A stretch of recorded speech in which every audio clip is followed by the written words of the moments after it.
Notre dernière vidéo nous a fait survoler, chez Padre Pio, certains charismes, c'est-à-dire des dons spirituels que Dieu a attachés à sa personne pour accomplir une mission, arracher le maximum d'âmes aux griffes du diable. En lisant un peu sur notre bon Padre Pio, on le trouve constamment aux prises avec le diable, rendant aux uns la santé physique, aux uns et aux autres la santé spirituelle, c'est encore plus important. Rétablissant la paix chez les désemparés. Eh bien, les dons que Dieu lui avait octroyés étaient nombreux, dont des miracles, de guérison, de prophétie, de bilocation, lecture dans les consciences. Une fois au ciel, nous saurons combien d'âmes il a pu contribuer à sauver. Il a rapproché d'innombrables âmes des sacrements. Et vous savez que si l'on veut résister au piège du diable, c'est la première chose à faire, pratiquer les sacrements, auxquels seule l'Église catholique, apostolique et romaine nous donne accès. En plus des 11 dons principaux brossés dans notre dernière vidéo, nous allons en dévoiler d'autres aujourd'hui. Padre Pio et encore des charismes.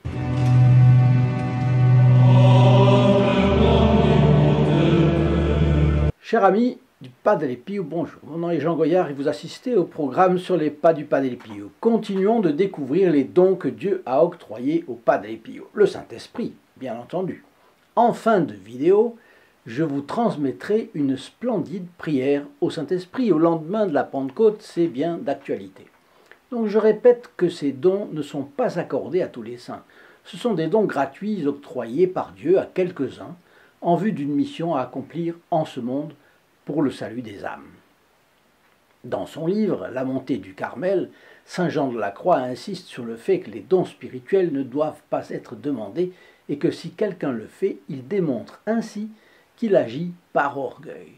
Bon, on peut dire que si quelqu'un a un don, eh bien oui, qu'il l'utilise, mais il faut être très prudent dans ce domaine. C'est assez facile de s'octroyer l'idée d'un don.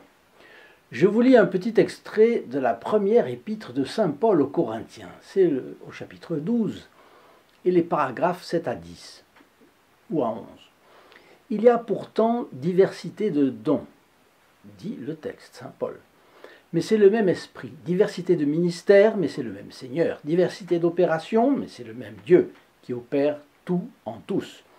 À chacun, la manifestation de l'esprit est donnée pour l'utilité commune. En effet, à l'un est donné par l'esprit une parole de sagesse, à l'autre une parole de connaissance, selon le même esprit. À un autre, la foi, par le même esprit. À un autre, le don des guérisons, par ce seul et même esprit. À un autre, la prophétie. À un autre, le discernement des esprits. À un autre, la diversité des langues. À un autre, le don de les interpréter. Pardon. Mais c'est le seul et le même esprit qui produit tous ces dons, les distribuant à chacun en particulier comme il lui plaît. Eh bien, vous allez retrouver cela dans le Padre Pio. Le don de la foi surnaturelle. Il ne s'agit pas de la vertu théologale de la foi, celle qui fait que vous croyez en un seul Dieu, en trois personnes, etc. Ce don de la foi surnaturelle consiste en une certitude particulière capable d'accomplir des prodiges. La confiance totale que le Padre Pio avait, par exemple, en un Père bon auquel rien n'est impossible. En 1964, Paola Donini, de la ville de Cesenatico, mariée depuis plusieurs années, désirait un enfant qui tardait à arriver. Obligée de passer rapidement à San Giovanni Rotondo, elle a écrit un mot au Padre Pio qu'elle a fait passer par un capucin. Et la réponse orale a été celle-ci. « Dis à cette dame que si elle a plus de foi, elle obtiendra la grâce. » En réalité, c'est la prière du Padre adressée à Dieu avec sa foi surnaturelle qui a obtenu le prodige. La parole de sagesse. En vertu de ce don, la personne tire des vérités de la foi, des principes et des conclusions qui enrichissent la compréhension du dogme. Eh bien, prenons le dogme de l'Immaculée Conception, par exemple, proclamé et explicité par le bienheureux Pie IX, le 8 décembre 1854. La personne qui a le don de la parole de sagesse est capable de l'expliquer, ce dogme, d'une forme qui va au-delà de ce que les autres savent faire. La parole scientifique. Ce don permet d'expliquer les vérités de la foi à travers les sciences que l'homme a organisées ici-bas. Et puis il y a le don de la science imprégnée. C'est la capacité à connaître et à discuter d'une science humaine qui n'a jamais été étudiée auparavant par le sujet, en l'occurrence le Padre Pio. Là encore, on a de multiples exemples de cela. Lorsqu'il a construit la maison Sollievo della Sofferenza, son hôpital, il a embauché tous les corps de métier indispensables, mais il orientait les travaux. Et les techniciens, comme les scientifiques, en référaient à lui comme à quelqu'un qui savait, en architecture, en géologie, en construction, tout ce que vous voulez. 5. Le don des langues. C'est le don de parler des langues qui existent réellement, le chinois, le japonais, mais le sujet n'a pas, mais que le Padre Pio n'a pas apprise. On appelle cela le don de xénolalie. Cela n'a rien à voir avec la pratique dite de glossolalie. Si vous allez dans Wikipédia, il y a des entrées sur cette question. De mon côté, je ne discute pas si c'est l'un, si c'est l'autre, mais quand on parle du Padre Pio, c'est le don de xénolalie. Lalie, parler, xéno, l'étranger. C'est le don qu'il faisait, qu'il amenait à parler, par exemple, en français ou en d'autres langues qu'il n'avait jamais étudiées. 6. Le don d'interprétation des langues. C'est différent du précédent. C'est la capacité d'interpréter des langues connues, mais non apprises. C'est différent, évidemment, de le parler. Ici, les personnes lui parlaient dans les langues les plus variées et éloignées de l'italien, l'indien, le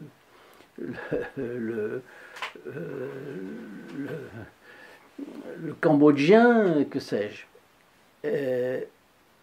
Il comprenait. Ensuite, 7. Le don de vision.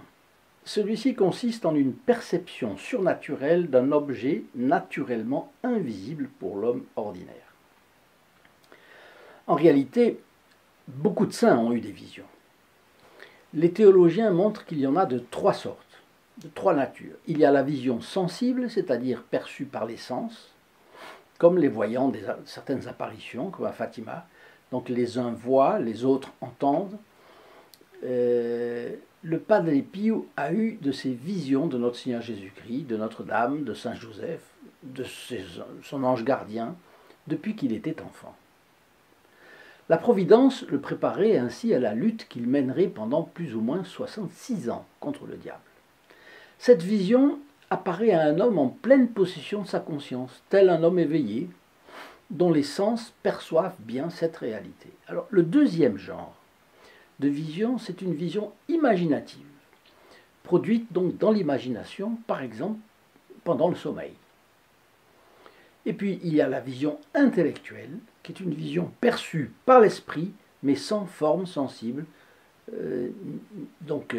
ni perceptible par les sens, ni perceptible par imagination. Donc, trois catégories, trois natures de vision. Et puis, alors le Padre Pio, qu'est-ce qu'il a eu? Je pense qu'il a eu parfois l'une, parfois l'autre en plus. Bien. 8e, le don de discours intérieur. Ce sont des manifestations de la pensée divine entendues par les sens externes, comme l'ouïe, la vue, ou même par les sens internes. Sens interne, c'est-à-dire l'imagination, ou directement à l'intelligence. Et puis, il y a 9, le don de hiérognose. Gnose, c'est la connaissance. Hiéro, c'est la capacité à reconnaître immédiatement une personne, un lieu ou une chose sainte, bénie ou consacrée, et à la distinguer de ce qu'elle n'est pas. Par exemple, discerner par voie surnaturelle qu'une hostie a été consacrée ou pas, ou qu'une relique est authentique ou pas. Padre Pio avait si clairement ce don qu'un jour un homme en civil attendait en compagnie d'autres hommes à l'entrée de la sacristie. Dès que Padre Pio l'a vu, il lui demanda de partir et de revenir en portant l'habit de Saint Dominique. Et cet homme a reconnu être un prêtre dominicain. Une autre fois, le padre a dit à quelqu'un dans le même cas, « Mon père, je constate que vous vous êtes présenté sous déguisement. La prochaine fois, de grâce, n'ayez pas honte de venir habillé en prêtre. »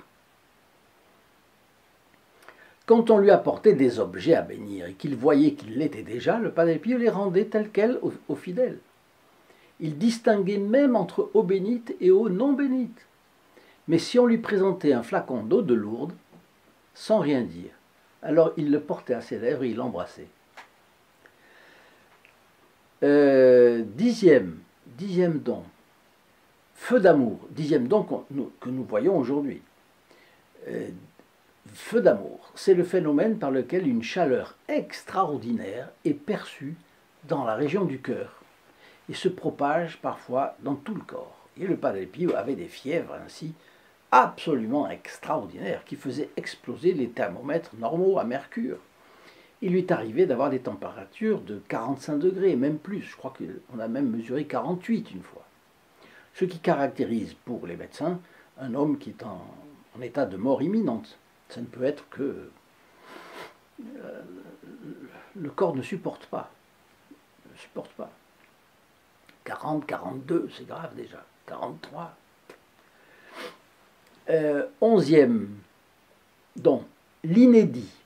Inédit, c'est-à-dire jeûne prolongé. C'est le don par lequel certains saints ont vécu sans nourriture autre que la Sainte Communion pendant les périodes prolongées. C'est ce qui est bien arrivé au Padre Pio. Très souvent. La plupart du temps d'ailleurs.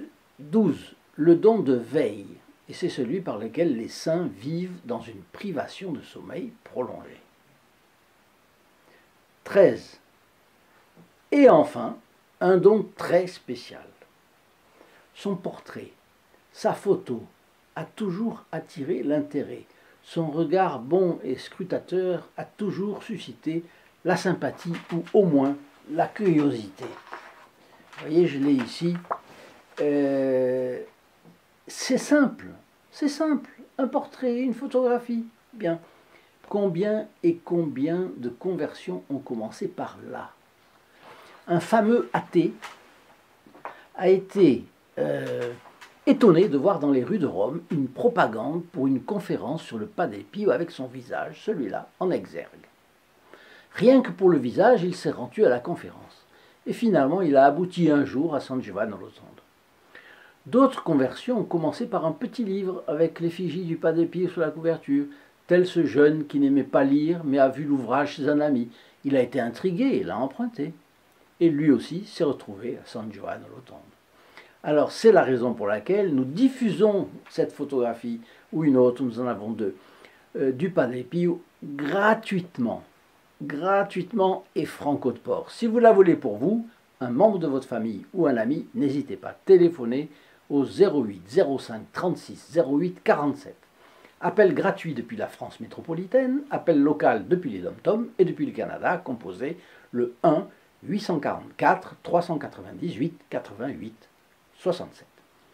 Je vous ai raconté qu'un ecclésiastique qui a de la dévotion pour le Padre Pio a un jour émis une idée audacieuse dans la forme, mais qui exprime assez bien la réalité.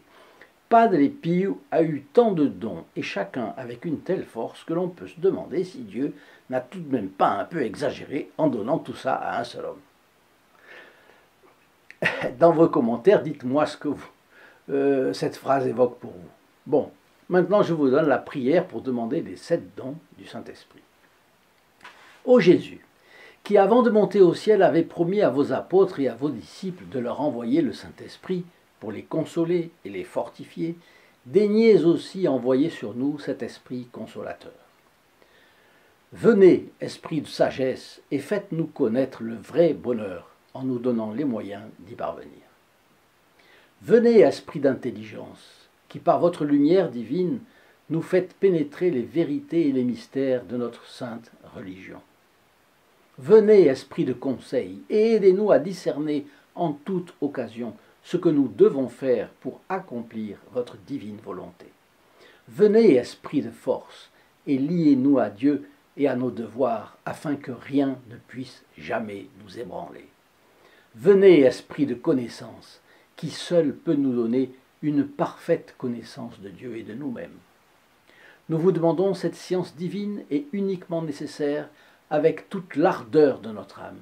Venez, esprit de piété, pour que nous sachions exécuter avec joie et promptitude ce que Dieu nous commande, et pour que par l'onction de votre divin amour, nous trouvions vraiment le joug du Seigneur léger et facile. Venez, esprit de crainte de Dieu, et faites-nous éviter avec le plus grand soin tout ce qui peut déplaire à notre Père céleste.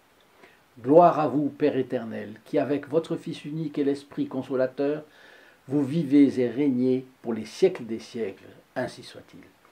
Chers amis, à très bientôt. Au revoir. In nome del Padre, del Figliolo e dello Spirito Santo, e così sia. Sia lodato Gesù e Maria,